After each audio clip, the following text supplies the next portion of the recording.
আরজিকর মেডিকেলের দুর্নীতিকাণ্ডে এবার কলকাতা পুরসভার ডেপুটি মেয়র অতীন ঘোষের বাড়িতে পৌঁছল সিবিআই। এই নিয়ে 6 দিনের অন্তরে 2 তৃণমূল বিধায়কের বাড়িতে গেল কেন্দ্রীয় এজেন্সি। গত শনিবার শ্রীরামপুরের তৃণমূল বিধায়ক সুদীপ্ত রায়ের পর শুক্রবার কাশীপুর বেলগাছিয়ার তৃণমূল বিধায়ক অতীন ঘোষ।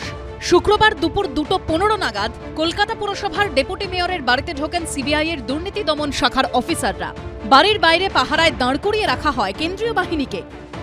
সিবিআইয়ের অ্যান্টি করাপশন ব্রাঞ্চের দুর্নীতি দমন শাখার 2 জন অফিসিয়াল তারা শ্যামবাজারে অতীন ঘোষের বাড়ির সামনে এলেন। 2টো গাড়িতে তারা ছিলেন, একটা গাড়িতে কেন্দ্রীয় বাহিনীর অফিসিয়ালসরা ছিল এবং আর একটা গাড়িতে সিবিআইয়ের 3 জন অফিসিয়াল ছিলেন। তাদের হাতে একটা ফাইল ছিল এবং সেই ফাইল নিয়ে নথি নিয়ে তারা অতীন ঘোষের বাড়িতে এলেন। গত বছর আরজিকর মেডিকেলে তরুণী চিকিৎসকের ধর্ষণ খুনের ঘটনার পরই সামনে আসে আর্থিক দুর্নীতির চাঞ্চল্যকর অভিযোগ। সেই সময় আরজিকর হাসপাতালের রোগী কল্যাণ সমিতির চেয়ারম্যান ছিলেন তৃণমূল বিধায়ক সুদীপ্ত রায়, আর রোগী কল্যাণ সমিতির সদস্য ছিলেন স্থানীয় তৃণমূল বিধায়ক অতীন ঘোষ। এদিন প্রায় 3 ঘন্টা তাঁর বাড়িতে ছিলেন সিবিআই এর অফিসাররা।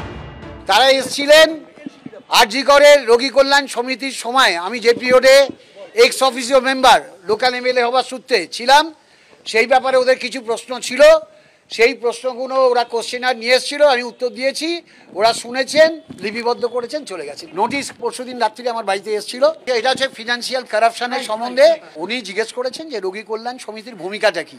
আমি 8-10টা মিটিং অ্যাটেন্ড করেছি। অতীনবাবু সেই সময় যখন আরজিকর কাণ্ড ঘটে সেই সময় উনি রোগী কল্যাণ সমিতির মেম্বার ছিলেন। রোগী কল্যাণ সমিতিতে থাকলে শুধু মধু খাবেন তা তো হবে না, কারণ এই রোগী কল্যাণ সমিতিতে থেকে তৃণমূল নেতারা অনেক মধু খেয়েছেন। এখন সিবিআই জিজ্ঞাসাবাদ করবে, উত্তর দিন প্রশ্নের। গত শনিবার এই মামলাতেই শ্রীরামপুরের তৃণমূল বিধায়ক এবং আরজিকর হাসপাতালের রোগী কল্যাণ সমিতির তৎকালীন চেয়ারম্যান সুদীপ্ত রায়ের সিঁথির বাড়িতে যায় সিবিআই। তার আগে গত বছরের 12 সেপ্টেম্বর তল্লাশি চলে সুদীপ্ত রায়ের নার্সিং হোমে। তার 1 সপ্তাহের মধ্যেই তৃণমূল বিধায়ক সুদীপ্ত রায়ের বাড়িতে অভিযান চালায় ইডি। এবার আরেক তৃণমূল বিধায়ক অতীন ঘোষের বয়ান রেকর্ড করল সিবিআই। যত ইলেকশন আসবে তত ওরা ভরসা করবে ইডি সিবিআই এর উপর, আর আমরা ভরসা করবো মানুষের উপরে।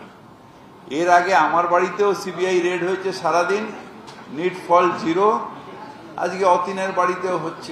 আমাকে নিজে সিবিআই অফিসাররা বলেছে, দিল্লি থেকে ফোন আসে, আমাদের কিছু করার থাকে না, আমরা আসি। আরজিকর মেডিকেল কলেজে বিভিন্ন ক্ষেত্রে আর্থিক দুর্নীতির অভিযোগ উঠেছে। কলকাতা হাইকোর্টের নির্দেশে ধর্ষণ খুন কাণ্ডের পাশাপাশি এই মামলারও তদন্ত করছে সিবিআই। গ্রেপ্তার করা হয়েছে আরজিকরের প্রাক্তন অধ্যক্ষ সন্দীপ ঘোষকে। এখনও তিনি জেলে। এই আর্থিক দুর্নীতি কাণ্ডেই এবার উত্তর কলকাতার দাপুটে তৃণমূল নেতা অতীন ঘোষের বয়ান রেকর্ড করল সিবিআই। ময়ূর ঠাকুর চক্রবর্তী, প্রকাশ সিনহা ও বিজেন্দ্র সিংহর রিপোর্ট, এবিপি আনন্দ।